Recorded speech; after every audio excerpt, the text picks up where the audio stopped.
बिस्मिल्लाहिर्रहमानिर्रहीम। अस्सलाम वालेकुम। मैं हूं ईसा नकवी। इस वीडियो के आगाज में दो बातें कहना चाहता हूं। एक तो इस वीडियो का मकसद शाह महमूद कुरैशी की मदह सराई कतन नहीं है। दूसरा, जो लोग मुझे मेरे चैनल पर रेगुलरली फॉलो करते हैं उनको अंदाज़ा है कि मैं शाह महमूद कुरैशी का कोई बहुत बड़ा फ़ैन नहीं हूं, उन पर अक्सर तनकीद भी करता हूं, लेकिन मैं ये समझता हूं कि शाह महमूद कुरैशी ने अकेले वो काम कर दिया फ़लस्तीन के लिए जो दीगर 56 इस्लामी ममालिक की हुकूमतें, उनके वज़राए ख़ारजा और वज़राए आज़म मिलकर भी नहीं कर पाए। अगरचे ये काम जो वज़ीर ख़ारजा शाह महमूद कुरैशी ने किया, ये इरादी नहीं था, गैर इरादी तौर पर उनसे हुआ, लेकिन ये एक इतना इम्पॉर्टेंट काम था जो कि फ़लस्तीन कॉज है, उसके लिए मेरा ख्याल है जो कंट्रीब्यूशन है शाह महमूद कुरैशी की, ये आने वाले दिनों में अगर चीज़ें एक ख़ास डगर पर चलती हैं, इसको इसके मंतकी अंजाम तक पहुँचाया जाता है, तो मेरा ख्याल है कि इससे बड़ी सर्विस फ़लस्तीन कॉज के लिए अब तक कोई नहीं हो सकती। खैर, इस सारे मामले पर गुफ्तगू करने का दूसरा मकसद ये भी है कि बहुत सारे लोग अपनी अपनी सियासी वाबस्तगी के एतबार से तारीफ़ या तनकीद कर रहे हैं कि पाकिस्तान की हुकूमत, वज़ीर-ए-आज़म इमरान खान और वज़ीर ख़ारजा शाह महमूद कुरैशी ने जो इक़दामात फ़लस्तीन के मामले पर जो हालिया जारियत की गई इसराइल की जानिब से, उस पर एक तनकीद का भी बाज़ार गर्म है, तारीफ़ों का बाज़ार भी गर्म है। सोशल मीडिया के ऊपर आपने देखा होगा, मेन स्ट्रीम मीडिया पर जितनी सियासी जमातें हैं और उनके चाहने वाले हैं, वो अपनी अपनी सियासी वाबस्तगी के एतबार से इसके ऊपर तबसरे कर रहे हैं। मैं आपके सामने एक टाइम लाइन रख देता हूँ और थोड़ा सा कंपैरिजन कर लेते हैं कि हुकूमत पाकिस्तान और दीगर इस्लामी ममालिक कौन क्या कर सकता था और किसने एग्जैक्टली क्या किया, इसका भी ज़रा थोड़ा सा जायज़ा ले लेते हैं। पहले इसी के हवाले से शुरू कर लेते हैं क्रोनोलॉजिकल ऑर्डर में कि किस तरीके से इवेंट्स अनफोल्ड हुए। आपको मालूम है कि पाकिस्तान के वज़ीर आज़म, वज़ीर ख़ारजा और एक डेलीगेशन सऊदी अरब में मौजूद था। 27वें रमज़ान की शब थी और उस मौके पर मस्जिद अक्सा में इसराइली फोर्सेस दाखिल हुई और वहाँ पर निहत्ते फ़लस्तीनियों पर जिस तरीके से वो हमला आवर हुई, उसकी वीडियोज़ वायरल हुई और ये मामला फिर उसके बाद देखते ही देखते एक ऐसी सूरत इख्तियार कर गया जहां पर इसराइल के तैयारे निहत्ते फ़लस्तीनियों के ऊपर, गज़ा के ऊपर बमबारी करते हुए नज़र आ रहे थे। ये वो मौका था, पाकिस्तान के वज़ीर आज़म ने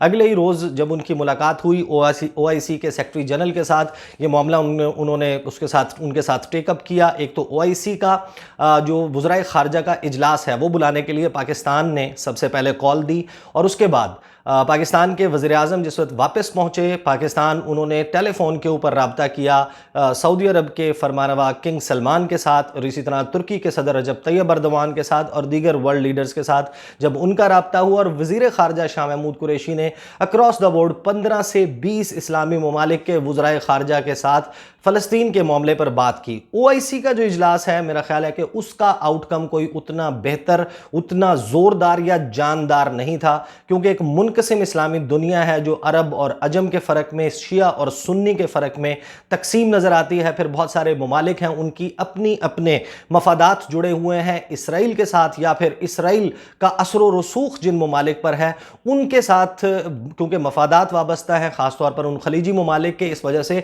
एक जानदार और ज़ोरदार आवाज़ नहीं आई। इसी तरह पाकिस्तान ने यह मुतालबा किया कि OIC ममालिक मिलकर अक़वाम मुत्तहिदा, पहले सलामती कौंसल क्योंकि वो फेल हो गई, उसने एक जॉइंट स्टेटमेंट नहीं आ सका, 4 सेशंस में उन्होंने डिबेट ज़रूर किया, लेकिन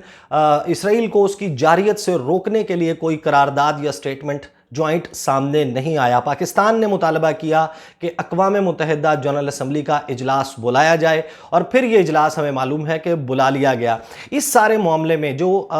इनिशियल स्टेज है उसमें आप कंडेमनेशन के लेवल के ऊपर देख लें तो 3 से 4 ही इस्लामी ममालिक हैं जिनकी तरफ से हमें ज़ोरदार भरपूर तरीके से मुज़म्मत करते हुए उनके लीडर्स नज़र आते हैं। उनमें पाकिस्तान सरे फहरिस्त है, बहुत सफ़े अव्वल के ममालिक में शामिल है। इसी तरह ईरान और तुर्की, ये वो ममालिक हैं। इसी तरह सऊदी अरब ने भी जो है वो खुलकर मजम्मत भी की इन ममालिक ने, और अब फ़लस्तीनी मासूम फ़लस्तीनियों के ऊपर जो इसराइली जारियत है उसको खुलकर बयान किया। कुछ ममालिक हैं जिस तरह मुत्तहिदा अरब अमारात, उनकी तरफ से जिस किस्म की स्ट्रॉन्ग स्टेटमेंट आनी चाहिए थी वो बिल्कुल नहीं आई। बहरीन की तरफ से, जिन ममालिक ने ख़ास तौर पर इसराइल के साथ साल 2020 में अब्राहम अकॉर्ड्स के नतीजे में ताल्लुकात को नॉर्मलाइज़ किया, उनके साथ सफारती ताल्लुकात कायम किए, और तो और जो UAE के वज़ीर ख़ारजा हैं उन्होंने اسرائیل کی سارے معاملے پر کھل کر مذمت تک نہیں کی، اور انہوں نے جو دونوں جانب ہونے والا نقصان ہے اس کے اوپر تعزیت کا اظہار کیا۔ یہ فرق تک واضح نہیں کیا کہ اس سارے معاملے میں جارحیت کرنے والا اسرائیل اور اسرائیلی افواج ہیں، اور جن کے خلاف جارحیت ہو رہی ہے وہ معصوم فلسطینی ہیں۔ نہ ہی ان ممالک نے، خاص طور پر متحدہ عرب امارات جس کا $10 ارب کا انویسٹمنٹ فنڈ ایک مہینہ پہلے اناؤنس کیا گیا تھا کہ یہ سرمایہ کاری $10 ارب کی جائے گی، اس انویسٹمنٹ فنڈ کے جو بورڈ ہے اس کو لیڈ بھی ان کے کراؤن پرنس محمد بن زید کرتے ہیں۔ ان کے مختلف شعبوں میں سرمایہ کاری کے لیے جو اعلانات کیے گئے تھے اس کو روکنے کے حوالے سے کوئی بات نہیں کی گئی۔ اسرائیل کو مختلف اسلامی ممالک جن کے ٹریڈنگ ٹائز موجود ہیں ان کی جانب سے یہ پیغام نہیں دیا گیا کہ اگر آپ فلسطینیوں کے اوپر یہ جارحیت جاری رکھیں گے تو ہم آپ کے ساتھ اپنی ٹریڈنگ ٹائز کو منقطع کر دیں گے۔ خیر، یہ ساری صورتحال ہے۔ پاکستان نے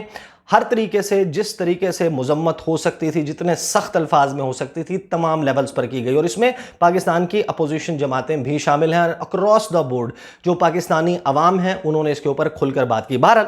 اس سارے معاملے پر پاکستان کے وزیر خارجہ ترکی چلے گئے۔ ترکی میں انہوں نے وہاں پر ان کے صدر رجب طیب اردوان، ان کے وزیر خارجہ کے ساتھ ملاقاتیں کی، وہیں پر ان کو جوائن ان کیا فلسطین کے وزیر خارجہ نے بھی، اور پھر ایک ڈیلیگیشن کی صورت میں یہ روانہ ہوئے نیو یارک کے لیے، جہاں پر اقوام متحدہ جنرل اسمبلی اجلاس تھا۔ جنرل اسمبلی اجلاس سے ایک رات پہلے پاکستان کا جو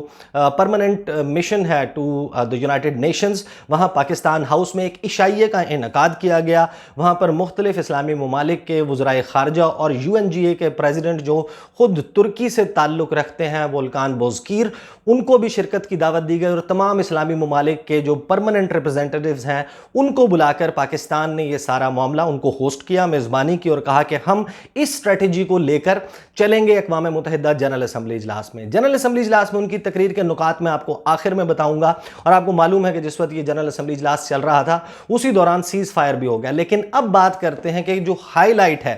پورے وزٹ کی، شاہ محمود قریشی کا جو نیو یارک کا دورہ ہے، اس میں جو سب سے چیز جو ہائی لائٹ ہوئی ہے وہ ہے ان کا CNN کی ہوسٹ بیانا گلوڈریگا کا دیا گیا 11 منٹ 11 سیکنڈ کا وہ انٹرویو۔ اس پر میں تفصیل سے بات کر چکا ہوں، لیکن میں آپ کو یہ بات بتا سکتا ہوں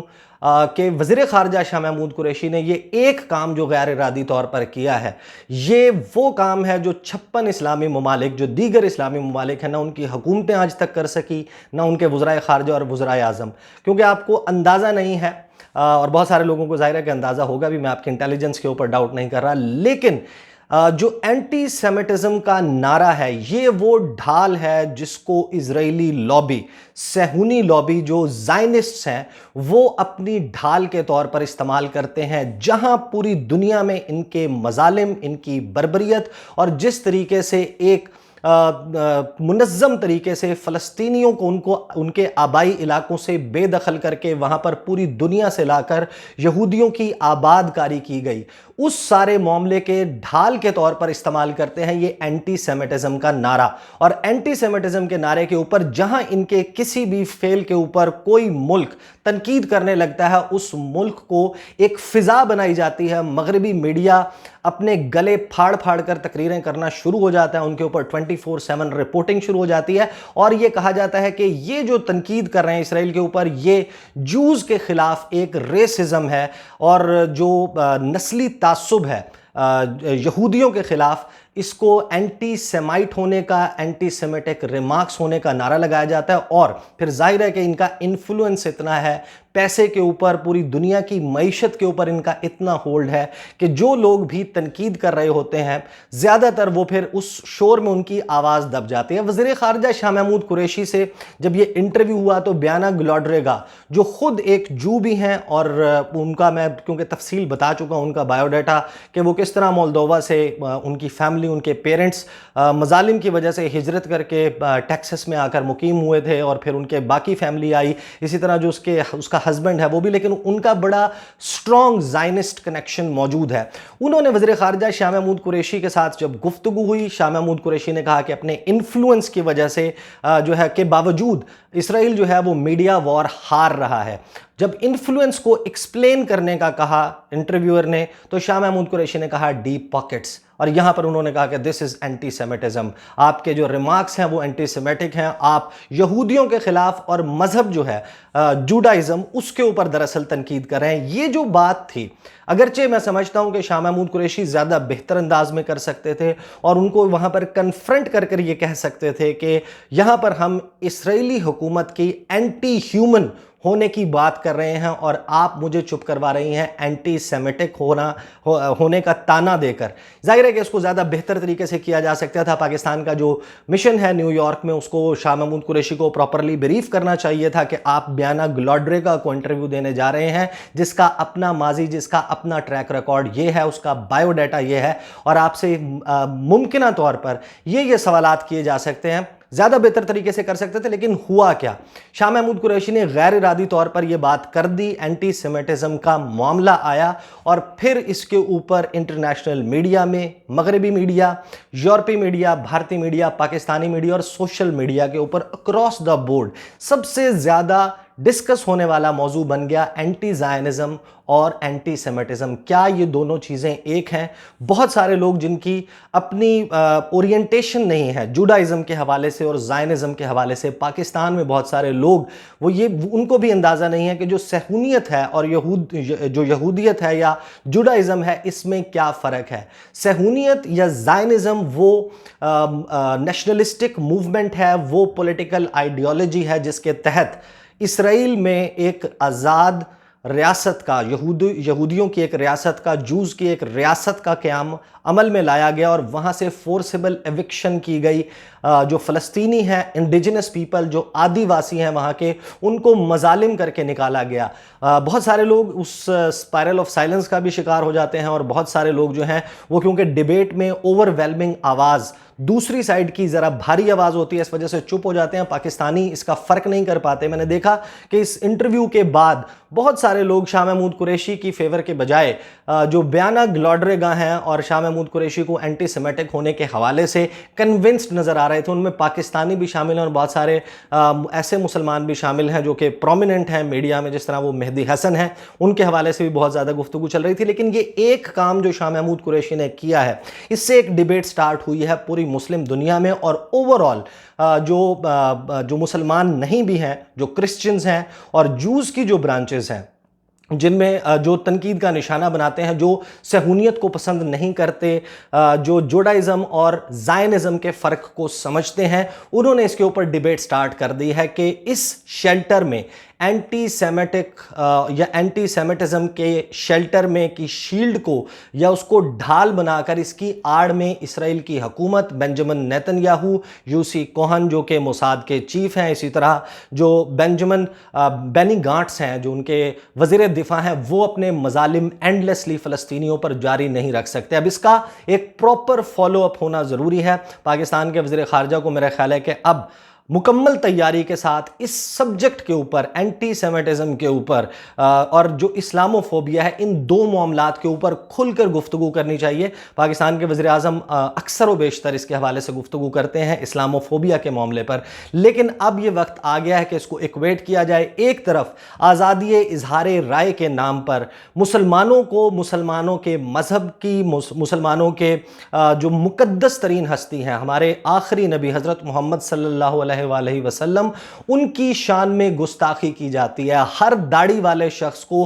टेररिस्ट डिक्लेयर किया जाता है। हर वो शख्स जो मस्जिद में इबादत के लिए, नमाज के लिए जाता है, उसको फ्रेम किया जाता है कि ये दहशतगर्द है। और दूसरी तरफ अगर डीप पॉकेट्स का भी तज़किरा कर दिया जाए कि इसराइल अपना इन्फ्लुएंस मीडिया के ऊपर इस्तेमाल करके अपने वॉर क्राइम्स पर पर्दा डालता है, तो उसको एंटी सेमेटिक रिमार्क करार देकर जत्थों की और गौल की सूरत में ये मगरबी मीडिया और इसराइल का जिस मीडिया पर इन्फ्लुएंस है वो हमलावर हो जाता है। उसमें बहुत सारे हमारे लोग मासूमियत में या फिर नासमझी में, जिनको ओरिएंटेशन नहीं है सहूनियत और जूडाइज़्म के दरमियान फ़र्क नहीं कर पाते, वो उसका शिकार हो जाते हैं। बहरहाल शाह महमूद कुरैशी ने ये एक काम किया कि ये डिबेट जनरेट करवा दिया। इसका प्रॉपर फॉलो अप बहुत ज़्यादा ज़रूरी है। हुकूमत पाकिस्तान के पास एक इंतहाई अहम मौका आने वाला है। चंद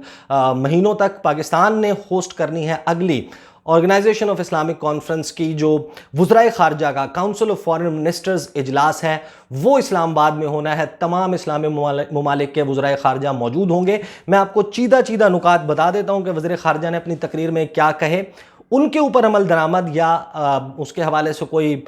فیصلہ اقوام متحدہ جنرل اسمبلی میں اجلاس میں نہیں ہو سکا، لیکن اب موقع یہ ہوگا کہ جو بھی نیکسٹ OIC فارن منسٹرز کا اجلاس پاکستان میں ہوتا ہے، کیونکہ فلسطین کا مسئلہ حل نہیں ہوا، سیز فائر اس مسئلے کا حل نہیں ہے. مسئلے کا حل ہے 2 اسٹیٹ سلوشن. 1967 سے پہلے جو سرحدیں تھیں ان کو قائم کیا جائے. ایسٹ یروشلم مقبوضہ بیت المقدس آزاد فلسطینی ریاست کا دارالحکومت ہو، اور جن لوگوں کو جس طریقے سے فورسبلی نکالا گیا ہے اور یہودیوں کو غلط طریقے سے آباد کاری ان کی گئی ہے وہ ختم ہونی چاہیے. شاہ محمود قریشی نے جو گفتگو کی تھی اور جن پوائنٹس کو OIC کو اب فالو اپ کرنا ہے اور پاکستان کو انشور کرنا ہے کہ جب اسلام آباد میزبانی کرے OIC کے وزرائے خارجہ کی تو اس کو انشور کروایا جائے. شاہ محمود قریشی نے اپنی تقریر کا آغاز کیا کہ قوموں کی زندگی میں ایسے مرحلے آتے ہیں جب ان کے فیصلے آنے والی نسلیں یاد رکھتی ہیں. آج ایک ایسا ہی موقع اور مرحلہ ہمیں درپیش ہے. آج ہم جو کرتے ہیں یا نہیں کرتے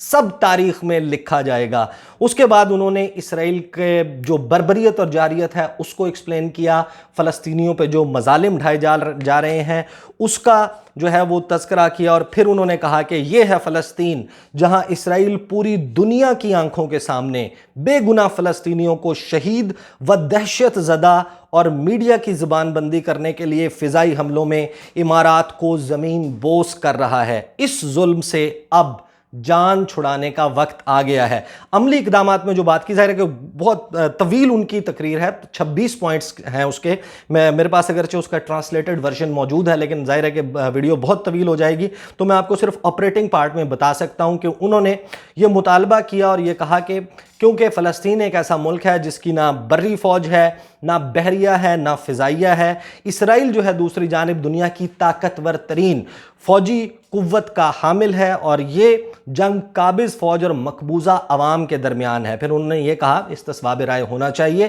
اقوام متحدہ کے جو سلوشنز ہیں ان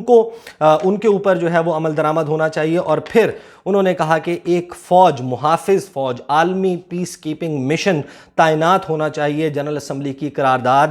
ES-10/20 کے مطابق ایک مشن جو ہے وہ فوجی دستہ وہ تعینات ہو جو انشور کرے کہ فلسطینیوں کے حقوق کی پامالی جو اسرائیلی فوج ہے اس کی جانب سے نہ کی جائے. یہ جو مطالبہ ہے میرا خیال ہے. اور پھر انہوں نے یہ بھی کہا کہ اگر اقوام متحدہ جنرل اسمبلی اس کے اوپر اتفاق نہیں کرتی تو جو ممالک، خاص طور پر اسلامی ممالک، اس تجویز سے اتفاق کرتے ہیں وہ مل کر ایک ایسا امن دستہ تشکیل دیں. اگر فوج تعینات نہیں کی جا سکتی اسلامی ممالک کی طرف سے تو ایٹ لیسٹ ایک نیوٹرل غیر جانبدار مبصرین کو وہاں پر فلسطین میں تعینات کیا جائے تاکہ اسرائیل کا جو جنگی جرائم ہے، جو بربریت ہے، اس کے اوپر سے اس کا چہرہ جو ہے وہ بے نقاب کیا جا سکے. I think very important overall government of Pakistan. بہت سارے لوگ جب تنقید کرتے ہیں کیا میاں محمد نواز شریف صاحب کی یا آصف علی زرداری صاحب کی حکومت ہوتی تو آپ کا کیا خیال ہے کہ اس سے کو بہت ڈیفرنٹ پالیسی ہوتی. حکومت پاکستان اور ریاست پاکستان نے ایک کنسسٹنسی دکھائی ہے گزشتہ 74 سالوں میں. Since inception of the country, creation of Pakistan, Pakistan نے سٹک کیا ہے اپنے موقف سے کہ اسرائیل کے ساتھ تعلقات قائم نہیں ہو سکتے اس وقت تک جب تک فلسطین کے حوالے سے 2 ریاستی حل نہیں ہو جاتا. 1967 سے پہلے والی سرحدیں ان کا قیام نہیں ہوتا، اسرائیل کے ساتھ تعلقات قائم نہیں ہو سکتے. بہت سارے لوگ جو شاید یہ سمجھتے ہیں کہ اگر کوئی اور حکومت میں ہوتا تو شاید پاکستان اپنی فوج کے ذریعے اسرائیل پر حملہ کر دیتا، وہ شاید احمقوں کی جنت میں رہتے ہیں. ماضی میں حکومتیں اس سارے معاملے پر کیا کرتی رہیں اور موجودہ حکومت نے کیا کیا، کیونکہ آپ کو معلوم ہے کہ سال 2010، 11، 12 اور 14 میں اسرائیل نے جس طریقے کی جاریت اور بربریت کی فلسطینیوں کے اوپر، اس وقت کی حکومتیں بھی آپ کے سامنے ہیں. انہوں نے جو کچھ کیا انہوں نے اس وقت کے حالات کے مطابق بہت بہتر جو ہے وہ پالیسی رکھی، اور موجودہ حکومت نے hats off I think Shah Mahmood Qureshi نے اگرچہ انجانے میں کیا اور وہ زیادہ بہتر انداز سے کر سکتے تھے، لیکن یہ جو اینٹی سیمیٹزم کی ڈھال ہے وقت آ گیا ہے کہ اس کو تمام کیونکہ اس کے اوپر ڈیبیٹ سٹارٹ ہو گئی ہے اور لوگ سینسٹائز ہو رہے ہیں، ان کو معلوم ہو رہا ہے کہ یہ جو شیلڈ استعمال کی جاتی ہے یہ ایک ڈھگوسلا ہے، یہ ایک جو ہے وہ جھوٹی دلیل ہے جس کے ذریعے اپنے جنگی جرائم پر اسرائیل پردہ ڈالتا ہے۔ یہ بڑا اچھا کام کیا شاہ محمود قریشی نے، اب اس کے فالو اپ کی ضرورت ہے۔ انشاءاللہ اگلی ویڈیو میں آپ کے ساتھ ملاقات ہوگی، مجھے اجازت دیجیے، اللہ حافظ۔